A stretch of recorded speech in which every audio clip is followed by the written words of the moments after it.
Welcome back to Einstein Media Center, your one-stop shop for all unnecessary media dissection. Today, we are joined by a very special guest, as always. Please give a big welcome to the funk pop band, hailing all the way from the center of the world, New York City. Thank you to Recess for being here. How you guys doing? Doing great. Great. Fantastic. Yeah. Real good. Thanks for having us. Yeah. Thank you for being here. Do you mind just going around, each of you introducing yourselves, and then also stating what you play in the band? Thank you for having us. I'm JP Walsh. I play keys in the band and I sing sometimes. I am Charlie Rubin. I play the drums. I'm Andrew Barry. I play guitar and I sing. Good. Jason Ginsberg. I play trombone and I also play email. Emo? Yeah. Oh, email. I thought you said emo. I'm David Winograd and I play saxophone. Very bunch of other stuff, but sax mostly with us. Yeah. And not here at the moment, Arden Kellner, who plays Arden bass. Kellner plays bass. Can you give a little bit of background of how the band got together and what brought you all up to this point in 2026? I know just last year you released, I believe it was your debut EP, so just giving a little bit of history of the band there. Cool. I'll start. Yeah. So we were in a band together. A lot of us, me, Jason, and JP, all used to live in DC when we were younger versions of ourselves. And we were in a different band there that, like, the pandemic happened and it just kind of dissolved because there was no live music anymore. And then we all moved. But we were in a band together It's called Low Light. called Low Light. It's out there somewhere. on We solidly Spotify. played at Velvet Underground month after month. Yeah. We did Adams Morgan Sports Fest was fun. It was a great show. Yeah. So we were in a band together. We moved to New York. We independently moved to New York. Yes. I Yeah. remember one day getting a text from Andrew that was just like, "Hey, are you in New York?" We hadn't spoken in like probably 2 years. Yeah. We were like, "Are you in New York? Like, I'm thinking about starting a new music project." And I was Yeah. like, "Hell yeah!" And then you just invited me to your basement to come jam. Yeah. That was the very first practices were in that dark dungeon basement. We've moved, of course, to this place, but we just kind of like gradually started adding new members. There was a couple people that we met off of Facebook that didn't work out. But Victoria's shirtless company. yeah. Who was the first person to come on board? Was it JP? I think it was JP because we knew you in DC. Yeah, Yeah. He had seen us play. I saw them play. We were mid. I had a good time. I drank like 5 Yinglings that night and was dancing a lot, so Yeah. that was fun. Okay. Yeah. And then I think Charlie. I was playing music with a different band. They go by the name of Sure. He's actually on the rise at the moment. Yeah, He's got a European tour coming up in I think they're starting off in February. I think they're gonna do like a North American tour and then going to Europe after that. But Andrew Sure is the lead singer of that band. His older brother Zach Played was bass. the bass player in Yeah. the band as well, and they did not have Recess did not have a drummer. We also didn't have a name, I don't think, at that time. No. We were just a collection. Andrew Barrett's side project. Yeah. So I was brought in to drum, and I think was Wino in the band at that time? Oh, you found. So I was also all drummers. I was in like 5 bands at the time. And I actually was scrolling on Instagram, Oh, that's right. Yeah. and I saw a reel of Wino playing sax. He was playing "Can't Take My Eyes Off You" on a rooftop of a parking garage in Austin, Texas. So I was like, oh, this guy definitely doesn't live in New York. And it's an Instagram reel, and literally never, this won't work out whatsoever. So I just like messaged him from the DM, and he was just like, yeah, sure. I mean, yeah, I'd love to join the band. Yeah, like, well, what's the piece? Like, what do we got here? Like, he's really good at impressions. It was the other band. It was also for a different band because I was in a cover band, still am. Yeah. And we're missing some flair. We're missing that saxy sound. It's in that one. So I just saw this video of this very handsome man with luscious flowing hair on the top of a parking garage in Austin. DM'd him. He played a couple of gigs with the cover band, and then I think at that point, like after that, Recess had kind of formulated, and I was like, all right, if we're doing like a horns thing, we definitely need to have this guy, like probably one of the best horns players I've ever played with in my life. And he came onto the band, and then That's nice. yeah, it was pretty great. it all kind of came together like very nicely. And one of the bass player now is also the bass player that's in that cover band as well. And we've done some other projects together, you know, like across a couple of different things. But yeah, that's now the makeup of the band. But we all, I mean, yeah, I guess DC to start off, the nucleus. It's Yeah, the two co-founders. Yeah, a little light, and then the lights got a little brighter. A little brighter.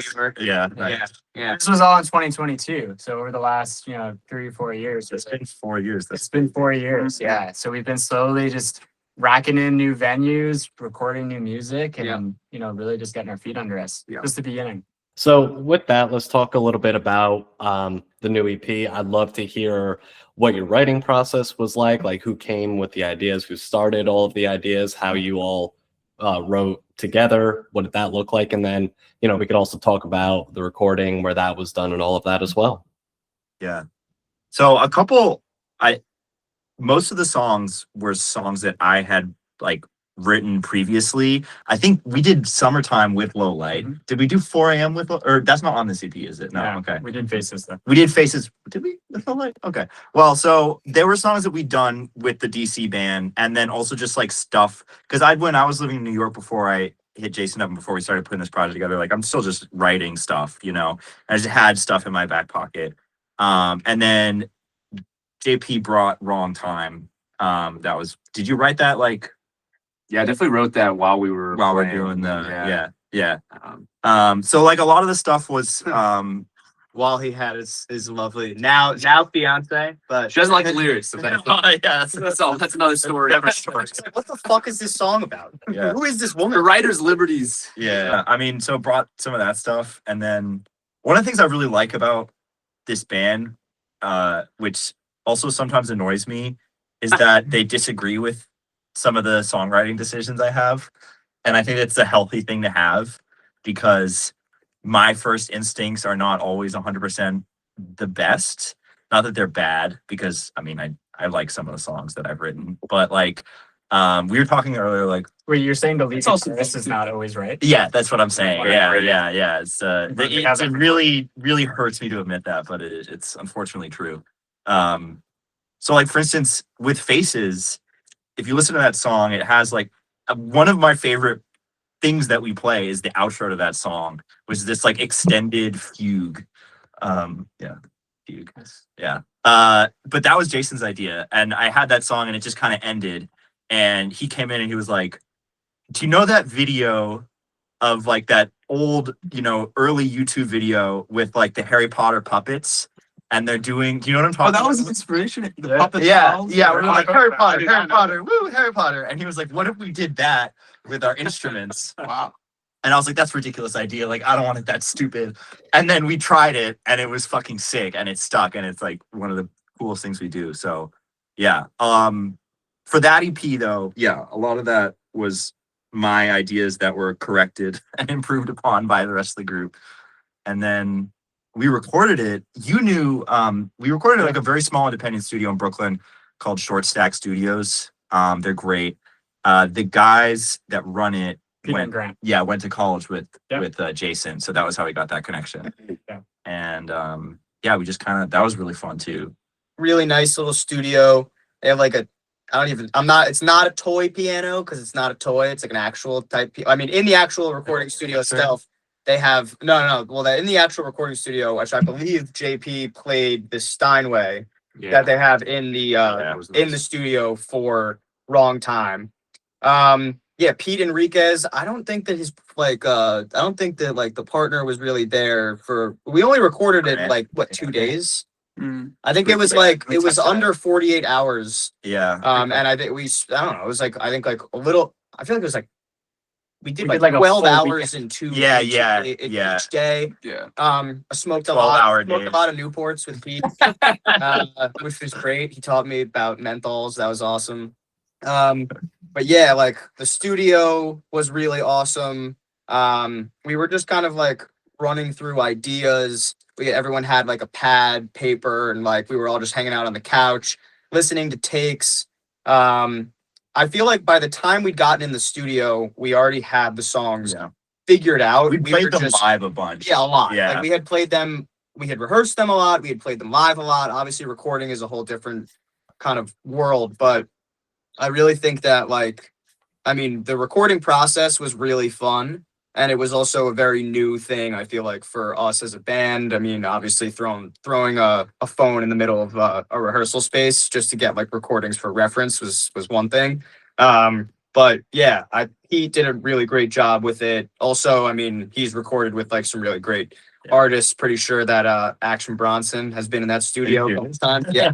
And another local band, big favorite of mine, at least, Cab Ellis. I know that they've recorded live there. I think they broke a couple things. But yeah, it's great experience. I don't know. What do you think? What do you think about the experience? It was fantastic. It was very fun.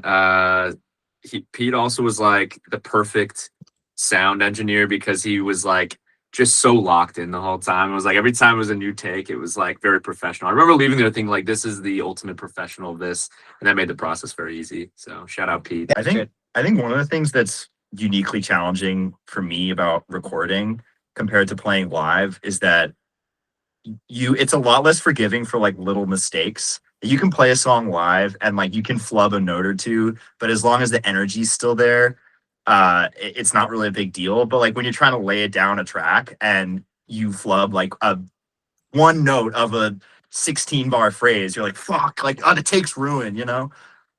So that's like, I don't know. But then you can. We manage though. But then now with modern technology, you can just kind of like workshop it. But we didn't do There were that. sometimes we had to like step away from a song. Yeah, you're getting Go a little, work on something you're different. getting a little stir crazy sometimes. Yeah. To jump back a little bit, you were talking about how, you know, as when you're bringing these songs together before you put them down on wax, the rest of the band is challenging you. Is that like a conversation you had to all together where like, you know, it's not just going to be one person's song, it's going to be the whole band's song? Or was that just the natural way things that went and you had to have like, you know, have some humility and accept a lot of the changes? How was that process? Sorry, is this an interview or is this band therapy? I think that it's kind of morphed a little bit because when the band first started playing, like we were first doing shows, it was like, well, we need material, like we need original material. And I was like, well, I have like a bunch of songs I've written over the years of like mixed quality, some good, some decent, you know, and like we'll just learn those. And that was just kind of like the way we did it. But then I think as we started like more and more recently, and it's actually been really exciting. We've been doing more collaborative songwriting where I think instead of because for those early songs, and some of these are on the EP, and the EP also it's kind of like in between. But for the early songs, it was like I had I think even like a home demo recording of it, you know, that, and I would just like send it and be like, let's learn this, right? But like now that I'm like actively writing new stuff and JP's actively writing new stuff, like we've been experimenting with, instead of finishing a song independently and then being like, hey, I wrote this, coming in and being like, I'm playing around with this, you know, like I got this idea, and then like Charlie, I think is great at kind of like figuring out like form, you know, or like figuring out like where the song wants to go. Like, oh, like that's a cool, like that's a good verse, but like don't just go to a chorus, like keep it going or something, you know. I love when like you'll be playing something through and Charlie will just be like, oh, horns here, and you'll just like start singing a horn part, and like 9 times out of 10 that becomes the horn part that we play. Yeah. I have had a feeling that basically like ever since we first started playing shows, I have kind of been like, all right, every time that we rehearse, there's not as much of a structure, and we end up, whenever we're like fucking around, like when someone goes to the bathroom or if someone is checking their phone or something, and then The like ice cream truck comes. exactly, Yeah. the ice cream truck comes. I mean, I like the jam. I feel like, and I don't necessarily want to play a song that lasts 25 minutes. Like I'm not thinking about it in terms of like Goose, but I'm thinking like when you're jamming, you don't have a structure. And I think that is like a really positive space to be in, because out of that comes ideas that are naturally coming to the surface. Like maybe like the lyrics are written to something else, but it's almost like if I personally feel like when we are going off script is when I mean, this is just my personal opinion. I think like we are really, really strong. Like when we go off script, when we're like, what the fuck is happening? Which is often why I usually don't ever play anything I'm supposed to when we're playing. It stresses me out too because I'm Yeah. kind of like no. But I'll just be deviating like, I'll be like, from, look, there's a crowd here, and now we can't stop the song, so this Yeah. is perfect. I'm gonna take it in a completely different direction and see what ends up happening. But I feel like it's the musical equivalent of Charlie secretly slipping us all a tab of acid. Like our realities are gone. The song structure. Also, he's the drummer. We kind of have to do what he said. Like we're if he's like we're jamming, like we have to. Like we don't like. Yeah. You know, But the perfect example of this is, so we were playing a party in the Hamptons, and we had like our set planned out. We were like playing a lot of covers, and then like an ice cream truck just literally rolls out of the street, like sirens blasting, probably playing Scott Joplin or something. Music dies down, parks outside, and like everyone starts trickling out to the ice cream truck. So we like needed to pivot quickly, and Charlie just started playing a jam beat and like making up lyrics. I think think about ice cream. well, JP, who I mean, Andrew is a prolific songwriter. JP is also a prolific songwriter. He always, whether it's progressions, lyrics, whatever, like any time there's ever like a lull in sound, there's like nothing going on, like JP will just start playing something and I'm immediately just like, all right, like that's the most beautiful thing I've ever heard in my life, or like that's the funkiest thing I've ever heard in my life. He had actually been working on a progression. This was like we were in my backyard. I think like half the band was wearing shirts. Everyone there. It's probably like 20 people there. And we were playing out on like my like the patio in my backyard out to like the backyard, and it was just like people were hanging out in the pool, like people were kind of paying attention or they weren't, a couple people in lawn chairs, and like that was, we also have that whole entire set recorded. Yeah, I mean JP just started playing. There were like 3 of us that were still like on like there, and then my favorite part of that recording is that it started out and it was literally JP, Arden just playing something, and I just started playing drums. And I started saying absolute nonsense into the mic. And it's a 9.5 minute recording, that song. And you can hear each person join. So Barry plugged his guitar in at like 3.5 minutes or something. And you just hear like and then like he got the distortion pedal. It's a big one pedal guy, I feel like. You know, I've upgraded. Drive I got a couple now. Yeah. Yeah, but and then like Wino joined and like Jason joined, and it was just like it ended up becoming like a song where I was like, this is like this is like so much fun. But yeah, I feel like we pick things up where there, no, there was nothing to pick up in the first place. It's very The live recording of that day will be our second EP. I will stand by that until the day I die. We should get that mixed. It's credible. Recorded I think 8 tracks total off a Tascam, like an analog mixer, going straight like 2 out into a 2i2 that just plugged into my laptop, and I just hit go. And it's basically just a raw take from the board. I personally wish the drums were a little louder. I also wish that Wino, I mean, he's walking around, not playing into the mic, so some of the most gorgeous solos I've ever heard in my life were unfortunately very the things that you mentioned are pretty interesting to me. So, earlier you had mentioned that outro to Faces, which I actually wanted to talk about, but you also mentioned something else, kind of talking about, not necessarily being a jam band, but also like living in that space. I wanted to ask, like, do you find yourselves like to any extent being a jam band? Because like the outro to Faces is like begging to be jammed for like an extra 10 minutes. Like when I heard that, I was speaking like, my language. Yeah. when I heard that, I was like, this is like, I could just see myself like getting lost in that for another 10 minutes because it was like so fun, so different. And I really love that. That was like one of the parts of the EP that really spoke to me. So I wanted to ask, like, do you guys see yourself in that world at all? Because I think the music lends itself to it pretty well. I think there's a bit of tension there. I mean, for me, I think so. This kind of goes back to some of the other stuff I was saying. I think that one of the things that's good about this project, and one of the reasons it's like for me been better and more fulfilling than anything I've done independently, is that we don't all agree about stuff, and we kind of come from a little bit of a different.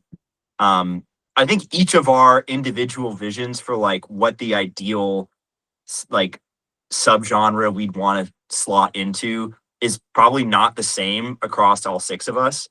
But I think that's a good thing, and it kind of creates this creative tension that gives us this really eclectic sound.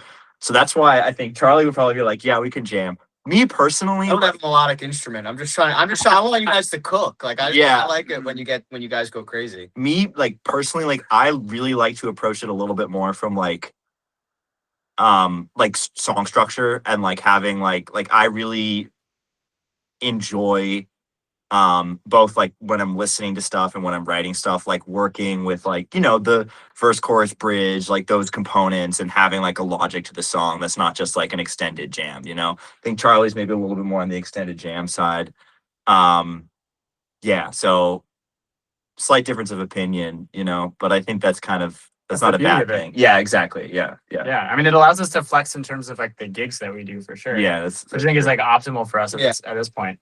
But I think also like brings a new air, a new breath to like the types of music that we actually do. Yeah. Yeah. I also think like a jam band, like if you listen to the music that they record, like I think like Goose, for example, the song like Born, that song is like less than 5 minutes. Yeah. But if you were to go to a Goose show, they're gonna play that with like 3 other songs mixed in, and it's gonna be like a 25-minute uninterrupted track. So I do think that like I honestly agree with Barry completely that like if you're going to be putting out a product, like if you're putting out the music, like you just want to get in the studio and record it. I think like I personally think there were moments of recording at least where we were like, this is insane, this is so much fun, this is great, the vibes were incredible. But then there were also moments where we were like, all right, we're in this room for who knows how long, like we have to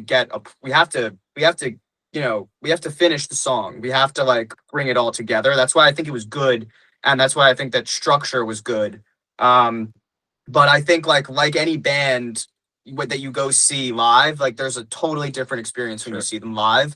You're not just getting the 20 minutes of music that you can listen to on Spotify, and it's also completely different the way that it's played. So like while I wouldn't call us a jam band, I would say that if you see us live, like it basically, I mean, we're jamming within the structure of the song. Yeah. And if it's 5 minutes on the recording, it might be 7-8 minutes when we play it live. It might be too long. We typically don't go past. The song may have supposed to have ended, and then I just keep playing. Like Charlie, and it's I'm like, like, you're not ending the song.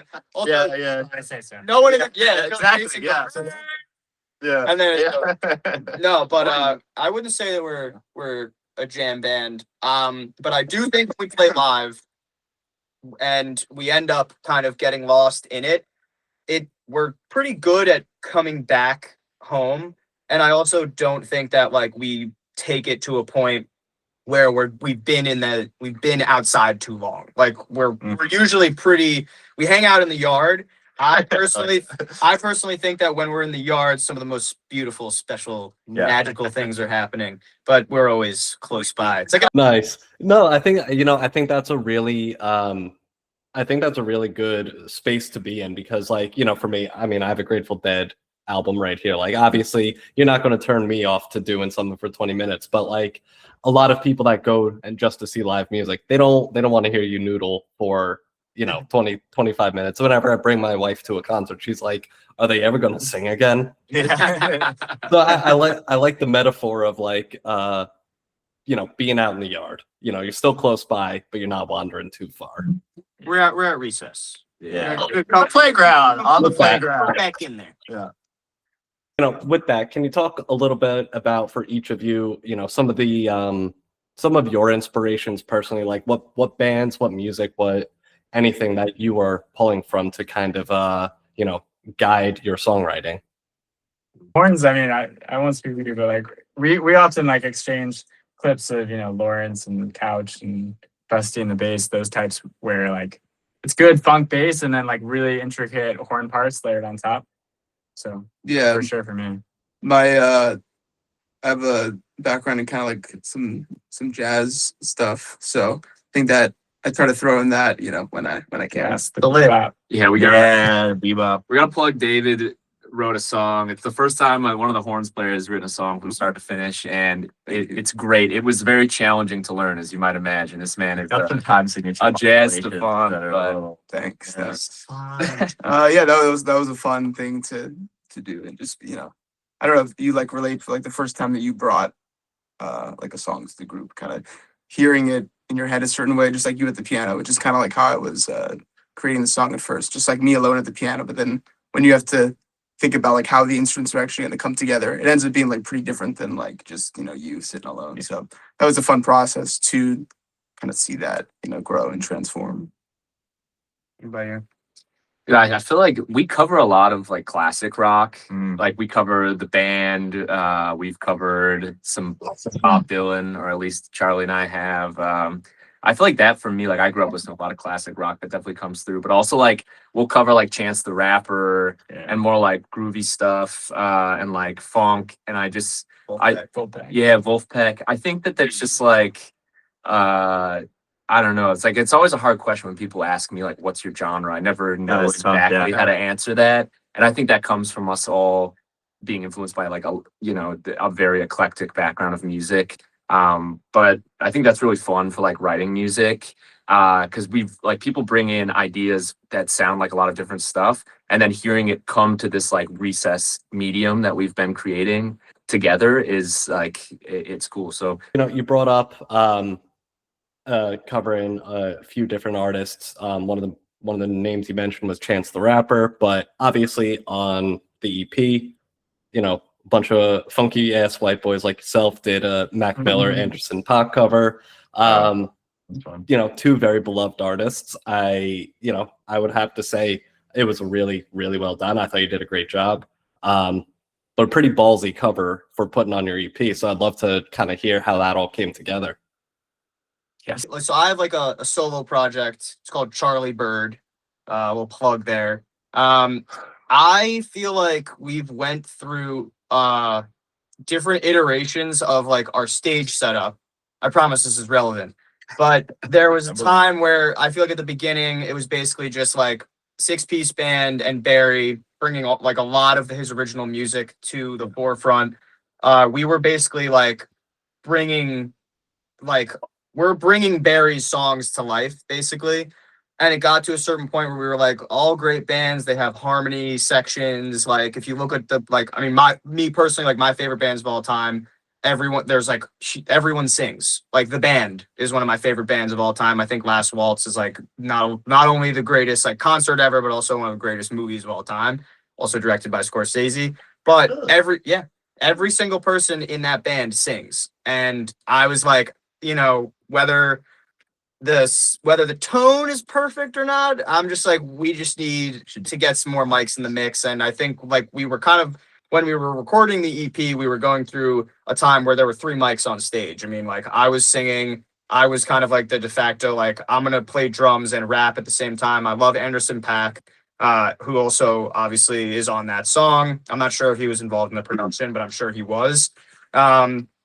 I think that we felt that the songs in the EP that were the original songs were a really like strong picture of like what Recess's sound is as like just us playing our original music, but we wanted to have a cover in there.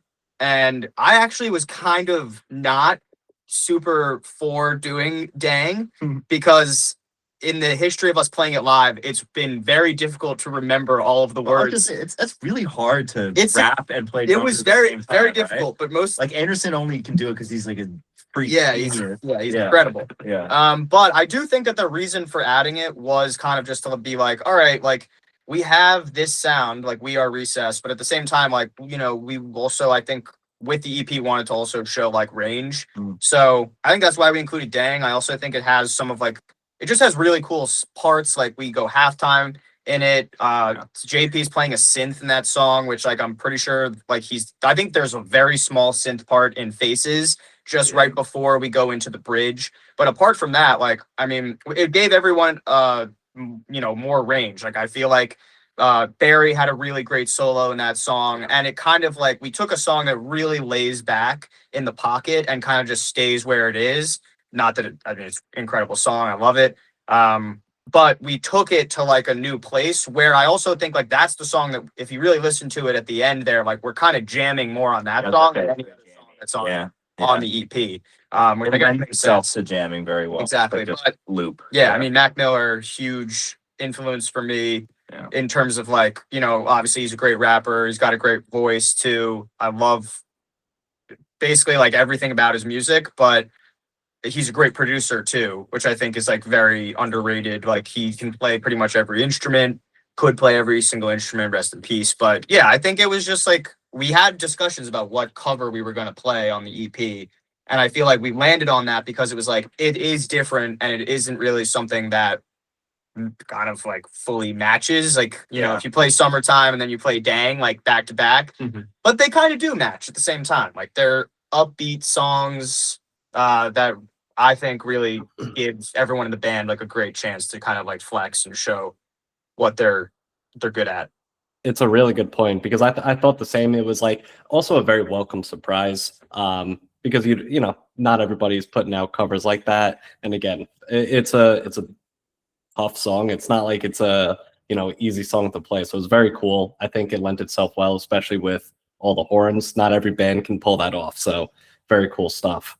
It reminds me the other like hip hop song that we've covered. Well, we the Chance one. So we did Sunday Candy, which is one of my favorite songs. Yeah. It's an absolute banger. But we also did Cocoa Butter Kisses, and I remember doing that at like the most like corporate kind of like sellout gig that we ever did was for like a large like super rich trading firm, and that will remain named. I'm not gonna. Yeah, that said, remaining They named. treated us very well. Yeah, they paid us a lot of money. We made a lot of money. Played at Central Park at Bethesda Fountain. It was awesome. And their It was amazing. Anyway, it was just funny because it was like the most corporate show that we did. And like we were singing like cigarettes on cigarettes. My mama think I stink. I got burn holes in my hoodie. Yeah, I thought that was All fun. my homies think I stink. Yeah.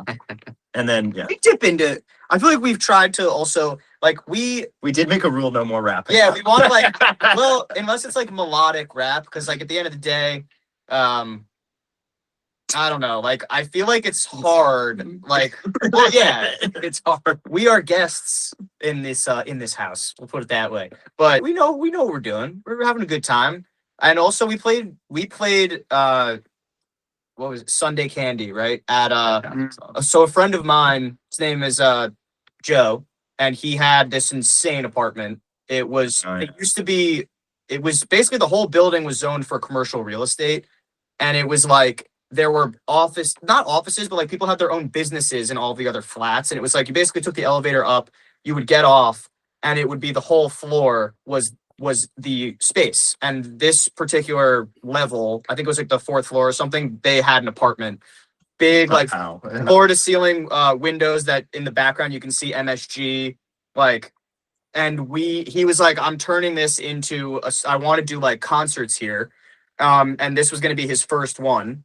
And it was Recess, also Sure, played there. I mentioned that band at the beginning. But he never ended up, I think he did one more after, and he never ended up doing more because he was like, I can't do this because the first show that we played at he called it Hudson Studios because it was in, Hudson Yards.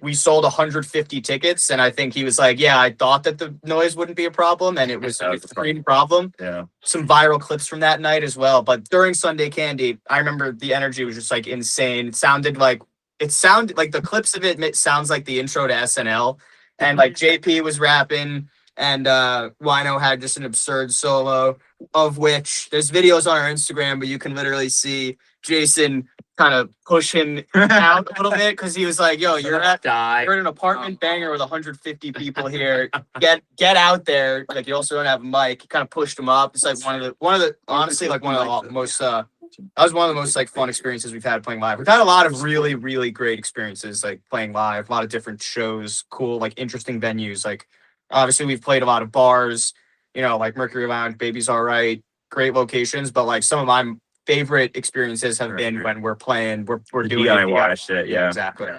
So talking about live shows, obviously, again, center of the world, New York City, you don't really have to travel too far to play a lot of shows, which is awesome. but is there anything like any weekenders or any, small tours on the coast that are coming down the pipeline in either this year or next year, anything like that?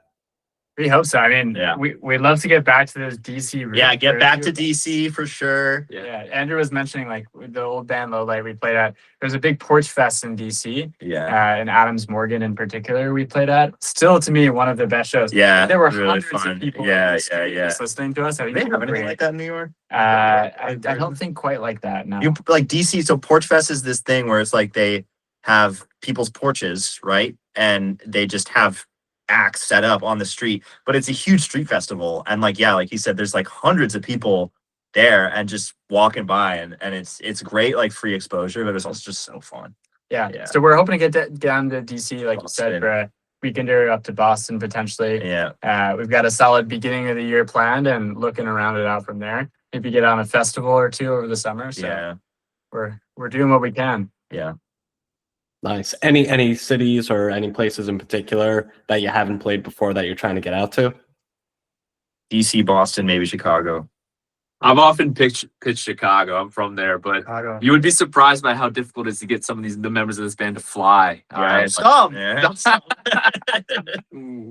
So I guess a train or we'll get a bus. No, we're not gonna do that. I'll go to Chicago. All right, he's gonna fly. You heard it here live. Yeah.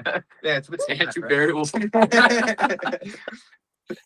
Nice. Very cool. So then I got a few questions left. I guess the next, one of my next one would be for new music. Obviously, you just released the EP, so you got to celebrate that. Got to keep playing that. But for coming down the pipeline, are you guys back to writing again? Do you have studio time on the horizon in your minds at all? What's that looking like? I mean, we've been writing. We Yeah. got I think we're doing the same Awesome. process where we have a bunch of songs and then that we just play live. And then we're at a certain point, we're gonna, how many more? We've got at least 8 originals since that Yeah. was recorded that we've added to our set list that should probably get put down on wax, Yeah, definitely. So, but we don't have time booked, but Something we're looking at. yes. Yeah. I think also I don't know. I think every band's favorite song is their newest song, but I think a lot of the stuff we've been writing recently is. I agree. I think it's some of the best. Very I think it's some of the exciting. best. Yeah, I think it's really good. And I think it has a lot to do with the way our songwriting process has evolved and the way that we're kind of taking more input from everybody and collaborating more. That's yielded some of our best stuff. Yeah. Are there any, particular sounds or, a vibe or anything or any genres you're experimenting with or anything that's new to the band that you particularly like about this new crop of songs? I could speak to one in particular. I didn't write it. I feel like there's a lot of music that is about the inspiration comes from where you are, not only where you are in your life, but also where you are physically. And we're we're sitting in a rehearsal space in Midtown, and whether it's the dirtiest place in the world or sometimes you look up and you're like, holy crap, I can't believe how many lights are here. I mean, you're just in a city that has just given everyone so much and also just fucking taken so much away. You think about Box Number 10 by Jim Croce talking about getting his head kicked in, his guitar stolen.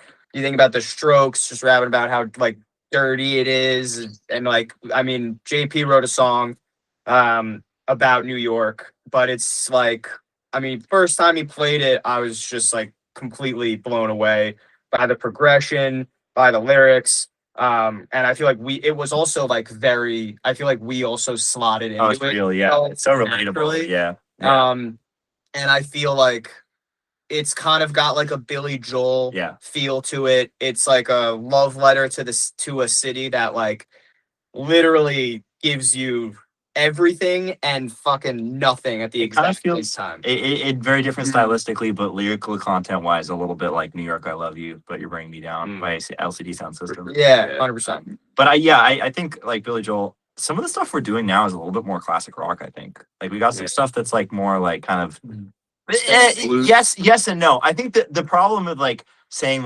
experimenting with different genres is I don't think we even really know what our genre is right now. We do so many, we span so many. I mean, aside from the Recess EP, just the stuff that our live set list, we have so many different genres that it's like it's almost like there is no mold to be breaking, at least. Andrew, to your comment is like, I think our music now, we write in a way that's more conscious of like the strengths of the group and like what we all bring to the table. And I'm biased, of course, but like I think our horn sound just comes through a little bit more and like fits in with the makeup of the song in a way that it's like before it sounded like we were writing a song and then we were figuring out how the good horn line would come in. And right now, like I think we lean into that a whole lot more and we're thinking more critically and fundamentally of like how do we make this a horn piece and like what is like that great line, that great bit for us to bring in the trombone and the sax on versus like it being more of an afterthought. If you were maybe like a realistic stretch goal of like a band maybe around you in your scene that you'd like to play with or something, could you name somebody you'd like to get on a bill with, in the next year or so, let's say? That's great. That is a great question. Should we all say it at the same time? Stolen Gin would be fun. Yeah. Wilma. Wilma would be fun. Cab Ellis would of course be fun. Cab Ellis, but we got to rip our clothes off a little bit more. Yeah. I feel like the Source Rex could be fun. The Source Rex could be very fun. Yeah. What else? Who else? What, you had some? You had one. That was a joke. Yeah. Melt would be fun. Yeah. Melt, Couch. Hoping and praying for you guys. Hopefully we'll see some very cool flyers in the near future. Then the last question that I always like to end on. I ask every band this: if I were to come to your city, what is the one meal or restaurant or whatever it is that I would have to try before leaving? C is in Charlie. C is in Charlie on Bleecker Street. David, the guy who owns the place, it is absolutely incredible. It's a mixture of like it's like Korean fusion. Yeah. He's got roots in Atlanta, so he kind of cooks up like Southern food. I was actually at a bar like right across the street from there, Vaughn Bar, really great bar. I was there with my girlfriend Molly, and we were really starving. I went over there. I was like, hey, I know it's tough to get a reservation, but if you have anything in the next 2 hours, we would come in, just eat for 30 minutes. And David was like, yeah, sure, no problem. Luckily, the host, like the guy, he owns the restaurant. And he was just like, yeah, like, let me get your name, I guess. And I was like, all right, my name is Charlie. And he was like, your name is Charlie? Like, Charlies eat this is C as in Charlie. And I was like, yeah. And then he ended up texting me and called me and sent me an email because I didn't see on my phone. It was like in my pocket. We went over there. He invited me, gave me a bunch of free drinks. He's incredible. They'll get drunk with you there. I'm telling you, the soju, like a lot of it. It's a great time. Great food too. But he also was like, we're doing a block party. We do this. We've done this last year. We're doing it again this year. We had a DJ play at it last year. We invite all people named Charlie as distinguished guests of honor. So I was like, how do I go? And he was like, well, we're also selling t-shirts, but we need you to send us. We have a bunch of different Charlies sending us yearbook photos from when they were in elementary school. Send us your yearbook photos. They picked mine. They put it on a t-shirt. And he was like, we're going to do a DJ. And I was like, no, I got the perfect thing. So Recess, actually, they cleared out their restaurant, and the restaurant opens up to Bleecker Street. And we set up our band inside of the restaurant and played out to the street. And it was like the sickest thing ever. Charlie block party. Nardwar was also there. Got a picture with me, and JP also took a picture with him. The legend. He was walking by. Are they doing that again this year? They can't do it again because we made so much noise last year. We keep doing that to people. Yeah. Let's see us in Charlie. I don't know if you guys have other places. So with the last, few minute, I'll say left. Mm-hmm. What do you guys have to shill to the audience ever so kindly? We have a show in February at Baby's All Right. What day is it? February 5th. February 5th. February 5th. Thursday, February 5th. We're playing with Vup Band and Priscilla. We're really excited about. We played at Baby's around this time last year. So it's our second time there. Love that venue. Yeah, great venue. Yeah, if see people there. you're not sold on seeing Recess, you should just go to Baby's All Right. Yeah, it's a great, awesome. Yeah. It's a staple. Great venue. Yeah. Incredible place. It's like a church, except not everyone goes to church. Except it's nothing like a church. It's like a church. There's the lights. It's across the street from church. Yeah. When I was young, I was not as old as I am now. Wow. It was born at a But very young age. after a certain amount of years, certain amount of time, I got older and I decided politics wasn't going to work out.